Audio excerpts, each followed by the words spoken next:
Hey folks, welcome to Shooting Up North. I'm your host, Lewis Carlin. We're heard right here on the Alliance Pro Wrestling Network. Thank you so much for joining me today. I want to give a shout out to one of our newest subscribers.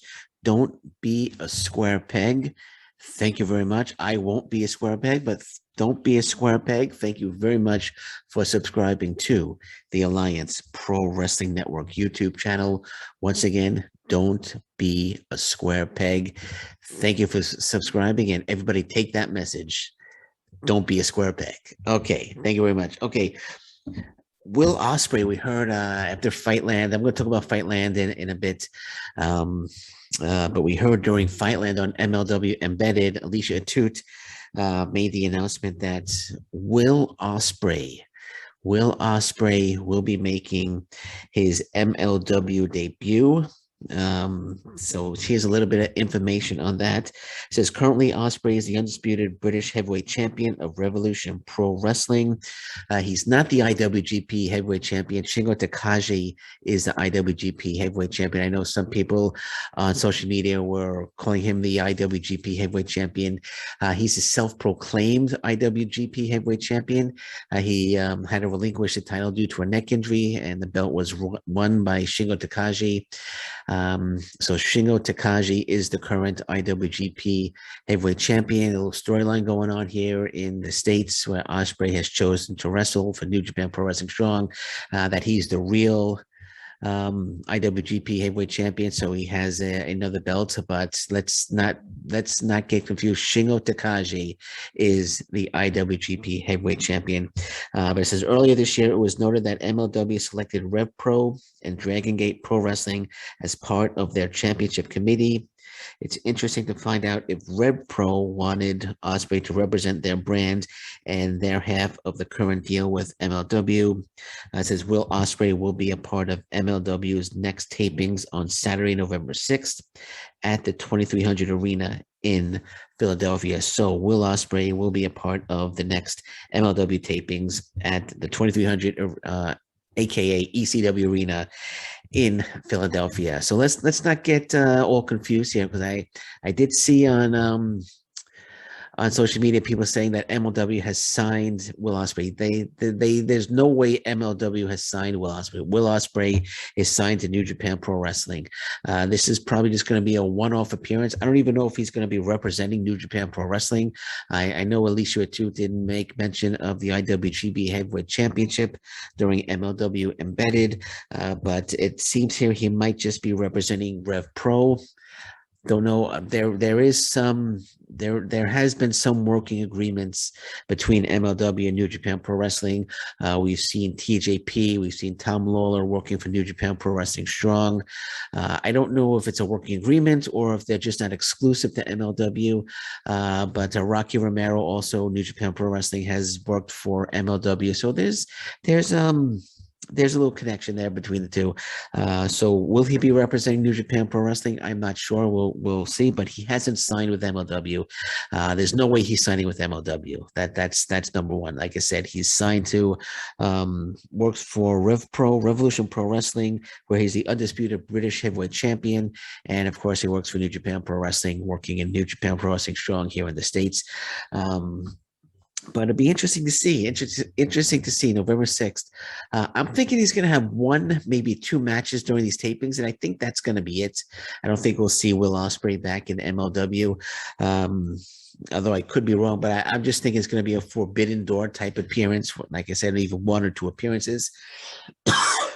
But when you think about the potential matches for Will Ospreay in MLW, I mean, you got to think he's going to go after the top dog. You could say Alexander Hammerstone is the top dog, but I still think Jacob Fatu is the top dog in MLW, despite Hammerstone defeating him for the title, the MLW Heavyweight Championship. I still think Jacob Fatu is the top guy in MLW. So I could see a great match between Will Ospreay and Jacob Fatu. I think that would be fantastic. But there's one guy that I would really love to see Will Ospreay go one-on-one with, and I think match would be absolute fire. I'm talking about Myron Reed.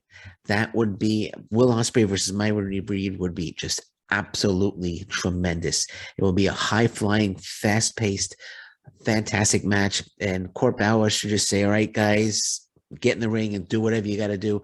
Give them 30, 40 minutes. They can have an all-time classic. I would love to see Will Ospreay one-on-one with Myron Reed. No opponents have been announced yet, but if I was Court Bauer, it would be Myron Reed and or Jacob Fatu facing off against Will Ospreay.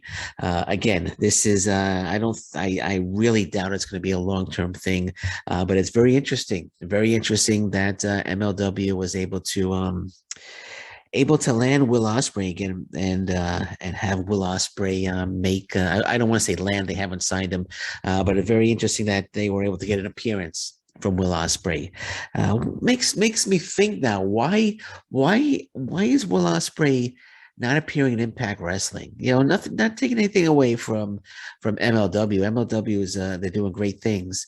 I do have a small bone to pick with them, but I'm gonna get to that shortly. But why not Impact Wrestling? Impact Wrestling, New Japan Pro Wrestling, they have a strong relationship right now. A lot of New Japan Pro Wrestling stars, El Phantasmo, Finjuice, Hikuleo, all working right now. If I missed one or two, I apologize. But they're all working. We've seen Satoshi Kojima. We've seen, who else have we seen? Names are escaping me right now, but they have a strong relationship with New Japan Pro Wrestling, Impact Wrestling. So how come MLW is getting the first appearance? It's just a little confusing to me. Again, nothing taken away from MLW. They were able to get it done. They got it done. But why is it not Impact Wrestling? I know Will Ospreay was mentioning that he was calling out CM Punk. He was calling out Kenny Omega. He was calling out Bryan Danielson. Daniel Bryanson. I'm still used to Daniel Bryan, but Bryan Danielson, and he mentioned that possibly an AEW appearance could be in his future, which makes sense. But what about Impact Wrestling? What about Impact Wrestling? Impact Wrestling's got the strong, like I said, the strong working relationship. Impact Wrestling, they need a top New Japan Pro Wrestling strong star to come into the promotion. Why isn't Will Ospreay at Bound for Glory? Jay White was Jay White was another top guy that was a top guy that was in Impact Wrestling for one set of tapings. I'm a little disappointed we haven't seen Jay White back in Impact Wrestling. I love Jay White, but why isn't Will Ospreay at Bound for Glory? I would again. It's a little confusing. That's I don't want to say confusing, but disappointing. Okay, I can say disappointing because I'm big Impact Wrestling guy. Will Ospreay in Impact Wrestling would be just fantastic. So it just I'm just thinking why he's making that appearance. Is there something? Maybe I hope there's no issue between Ospreay and Impact Wrestling. I know Ospreay was supposed to work for Impact Wrestling a couple of years back before he signed with New Japan Pro Wrestling. I don't know if there were any bad blood, but it just, for me, it would have made more sense if Impact Wrestling was the first major U.S. promotion to bring Will Ospreay in, just for Bound for Glory appearance. Will Ospreay against Eddie Edwards at Bound for Glory would have been tremendous. Will Ospreay against Moose at Bound for Glory would have been just tremendous. Maybe he's scheduled to appear at Bound for Glory. He's gonna surprise everybody. But I just thought maybe Impact Wrestling would have made more sense because I don't really. They have MLW has doesn't have the connection or the relationship, in my opinion, right now, that Impact Wrestling has with New Japan Pro Wrestling. And again, this could very well just be a Revolution Pro Wrestling thing, where he's just going to represent Rev Pro, because it said here that Rev Pro was part of MLW's championship committee. Last year or earlier in the year, so it could just be that Rev Pro might have facilitated things between the two and got the appearance. But still, man, I would have thought that Impact Wrestling would have got the first Will Ospreay appearance. But it is what it is. And Will Ospreay appearing for MLW November 6th at the 2300 Arena in Philadelphia. Again, no opponents have been named, but if Court Bauer is a smart guy, and he's a smart guy, would be either Jacob Fatu or Myron Reed going one-on-one with Will Ospreay. And you don't know if I know TJP, who wrestled for Impact Wrestling and MLW, maybe they're going to carry the United Empire storyline over into MLW. TJP joined the United Empire, which is Will Ospreay's faction in New Japan Pro Wrestling. So TJP has joined that faction. So maybe that storyline will carry over into MLW. But I kind of wish it would have carried over into Impact Wrestling. But it still might. It still might. You know, the forbidden door is open, and who knows who's walking through which door into which promotion. So we'll see. And you know, all due respect, we might very well see a Will Ospreay appearance in Impact Wrestling very, very soon as well. But MLW Fightland was last night on Vice TV, and unfortunately wasn't able to watch it in Canada. I was searching the channels. I was looking online, trying to figure out how I could watch in Canada. Vice TV is not available in Canada. I downloaded the app, wasn't able, but it says the app not available in my country, so I wasn't able to watch anything. So I couldn't watch it on the app. So I figured, all right, let me. I know Corp Hour's been answering, you know, tweets from other fans that have questions about Fightland. So I posed a question: Is this on in Canada? Corp Hour is Fightland on in Canada.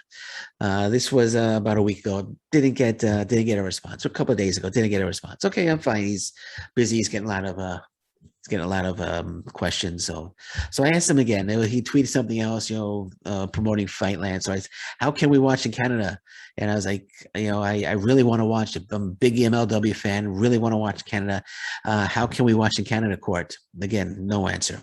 And this went on. So then I asked a couple of times. I tagged MLW, I tagged Corp Bauer, I tagged Alicia Toots as well. How can we watch in Canada?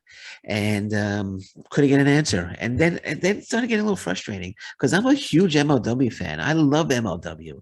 And I felt slighted a little bit. Maybe it's not available in Canada, which is fine, but answer the question. Say, I'm sorry, it's not available in Canada at this time. We're trying to we'll try to get a deal going in Canada in the near future.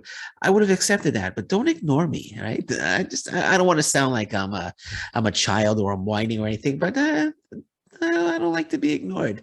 He was answering questions left and right. Other people asking, and he's retweeting. He's answering other questions about Fightland. Just a simple question: is it on in Canada? Sorry, no, it's not on in Canada. We do apologize, and we're going to try to get it on in the Canadian market. Our show on in the Canadian market in the near future.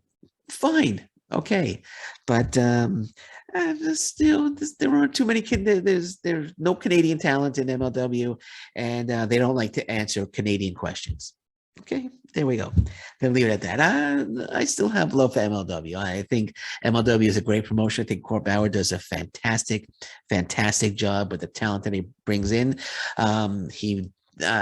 I want to give props out to George Mackay, Straight Talk Wrestling. He was actually on the conference call with Corp Bauer, and Corp Bauer talked about the untapped market, which is in Mexico, which is okay. But first of all, great job there, George, getting on. I don't think he got to ask any questions, but still he got onto the conference call and he got some really cool information. So go check out. He put up some videos up of that conference call on Straight Talk Wrestling. So go check it out on YouTube, Straight Talk Wrestling. He's also the co-host of MLW Rewind with Uncle Bobby B. You could see that on Straight Talk Wrestling and actually right here on the Alliance Pro Wrestling Network. But George put up some videos from that conference call with Corp Bauer. And there's one thing that I kind of wish, you know, I know George wanted to ask this question and he didn't get to ask it about the Canadian talent and if they're looking at the Canadian market, because Corp Bauer mentioned that there's an untapped market in I think he said Mexico, and he wants to get into that untapped market, but I guess instead of looking south, of course, should be looking north because there's a huge, huge untapped market up here in Canada as well. So hopefully, I know George. I think George is going to be a part of that conference call going forward. I'm not sure, but I have a good feeling he's going to be, and I'm sure he'll get that question in sooner or later about Court Bauer looking to Canada. But again, great job, George, in getting that done. And again, check out the videos that he posted them up on Straight Talk Wrestling, spelled exactly how it sounds. Straight Talk Wrestling on YouTube. Check it out. But Court Bauer could have answered the question. You know, even the MLW social media team could have answered the question whether or not it was on in Canada. Just it got to a point where I had asked a couple of times, and I got to a point where I'm not going to stop asking until I get an answer. And unfortunately, I didn't get an answer, and I felt a little slighted. And I'm just going to leave it at that. Again, I think MLW is a great promotion, and hopefully they could get whatever's on Fight TV. Whatever's on Vice TV. Hopefully they can find a home up here in Canada and start showing it up here in Canada as well. Okay, so let's talk a little bit about New Japan Pro Wrestling, because the G1 Climax 31 has just been fantastic. If you've been following it, it's just been absolutely tremendous. Tomohiro Ishii and Great-O-Khan in the A block. Yesterday they had an absolutely spectacular match. It was the main event. Tomohiro Ishii defeated Great-O-Khan. It was just an absolutely tremendous match. And I said it before, and I'll say it again. I'm going to say it many, many times, going forward. Tomohiro Ishii is just an absolute incredible talent. I've never seen a bad Tomohiro Ishii match, and his match against Great-O-Khan was just fantastic. Ishii getting the win. So Tomohiro Ishii getting 2 more points, which brings him to 10 points. So the A block, very, very interesting. Zack Sabre Jr. has 10 points. Kota Ibushi has 10 points. So they're tied for first. Tomohiro Ishii with that big win over Great-O-Khan gives him 8 points. Shingo Takagi also with 8 points. Takagi had a match against Toru Yano. Not a big fan of Toru Yano and his whole comedy shtick, but Takagi defeated Toru Yano yesterday as well. And Great-O-Khan had a chance to get to 10 points, but he lost to Tomohiro Ishii, so he remains at 8 points. So it's Zack Sabre Jr., Kota Ibushi tied at 10, and a 3-way tie between Tomohiro Ishii, Shingo Takagi, Great-O-Khan at 8 points each. I had picked Kota Ibushi, but I wouldn't be surprised if Tomohiro Ishii sneaks in there and wins the A block. I wouldn't be surprised. I don't think Zack Sabre Jr. is going to get through. I think it's going to be the Kota Ibushi, and the dark horse right now for me is Tomohiro Ishii. Looking forward. It's great stuff. And then this morning, Okada and Cobb, they went into the B block matches, both 5-0. And after the show, Jeff Cobb defeated Sonata in a tremendous match, and Kazuchika Okada and Tai Chi had a 12-star match. I'm not Dave Meltzer, but they had an absolutely, I'm going to call it a 5-star match. Their match was just fantastic. They were telling such a great story, both trying desperately to get their 2 points. Kazuchika Okada trying to remain undefeated. Tai Chi trying to get 2 more points, and these matches that we're witnessing on the G1 Climax, we'll use Okada and Tai Chi and Tomohiro Ishii and Great-O-Khan as examples. They're proving that the G1 Climax is such a prestigious tournament. It's such a prestigious tournament, and it's very, very important to win. Every single one of these matches, excluding Toru Yano matches, because he's just a goofball joke, in my opinion. Sorry if I've offended any Toru Yano fans, but they just go all out, and they're proving that this is probably the most prestigious tournament in all of professional wrestling. And Kazuchika Okada and Tai Chi had such a phenomenal match. My goodness. And it was just Tai Chi getting so many near falls. It was going back and forth. But in the end, Kazuchika Okada defeated Tai Chi and remained undefeated at 6-0. So Kazuchika Okada and Jeff Cobb both have 12 points, both tied for first, both undefeated. Evil won his match as well. So he remained I believe Hiroshi Tanahashi, what he defeated. So Evil 5-1. He has 10 points. So those are the only three that really matter because everybody else is basically out of it. So Kazuchika Okada, Jeff Cobb, 12 points, both undefeated at 6-0. Evil 5-1 with 10 points. And Okada and Cobb both have two matches left. I told you that on October 20th, it's Kazuchika Okada versus Jeff Cobb. They're both going to be 8-0. That's my prediction. That's the story they're going with right now, and it's quite obvious. So they're both going to be 8-0 on October 20th, and the winner of that match goes on October 21st to take on the winner of the A block. And on October 20th, when 8-0 Kazuchika Okada goes 1-1 with 8-0 Jeff Cobb. If you're a wrestling fan and you're not watching that match, I'm sorry. I'm going to be disappointed in you because that's going to could be the match of the year.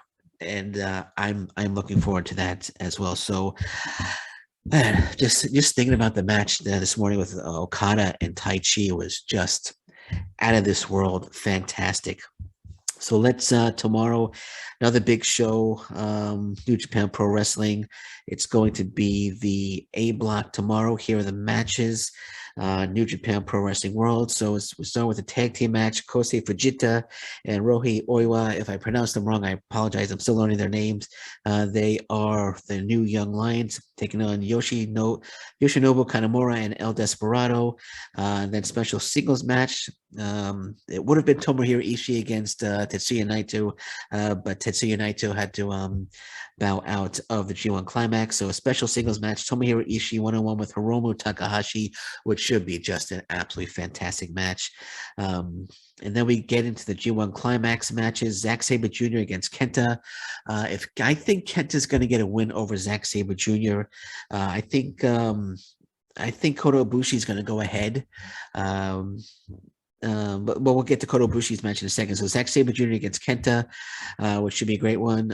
A match that I'm not looking forward to. I might just go upstairs and and eat breakfast, or Humble Beast might have a fish stick sandwich during this match.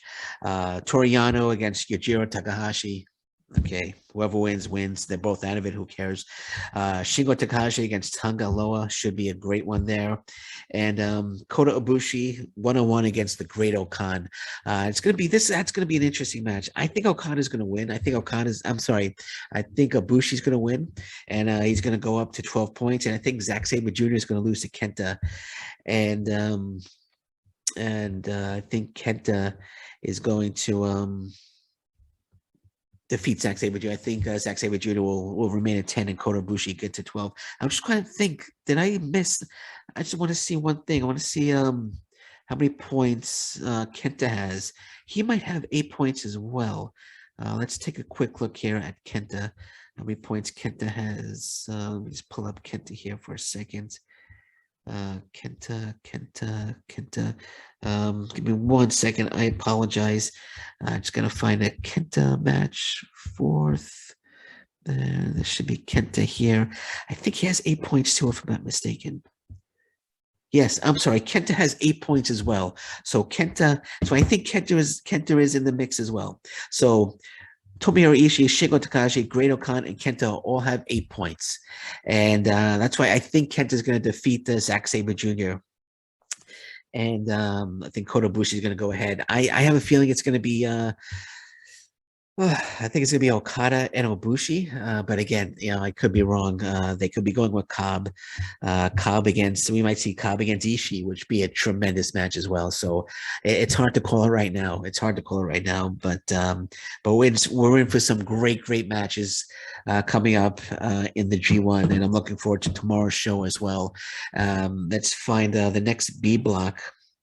Let's go. The next B block will be October 12th. 12th, and let's go over the matches for that one. It's going to be um, Roihei Oiwa versus Hiromu Takahashi in a special match. Then the G1 matches start. Taichi versus Tamatanga, Yoshihashi versus Sonata. Kazuchika Okada is going to defeat Chase Owens. Hiroki Goto versus Evil. Evil will defeat Goto. And then Jeff Cobb defeats Hiroshi Tanahashi because Cobb and Kazuchika Okada are going to remain undefeated. So that takes place on October 12th, next Tuesday. So there you have it. There you have it. And that's how we're going to leave it right now. Anything breaks, I'll be back a little later today to discuss it. But until then, thank you very much. Take care. Bye-bye. Stay safe, everyone. So long. Bye-bye.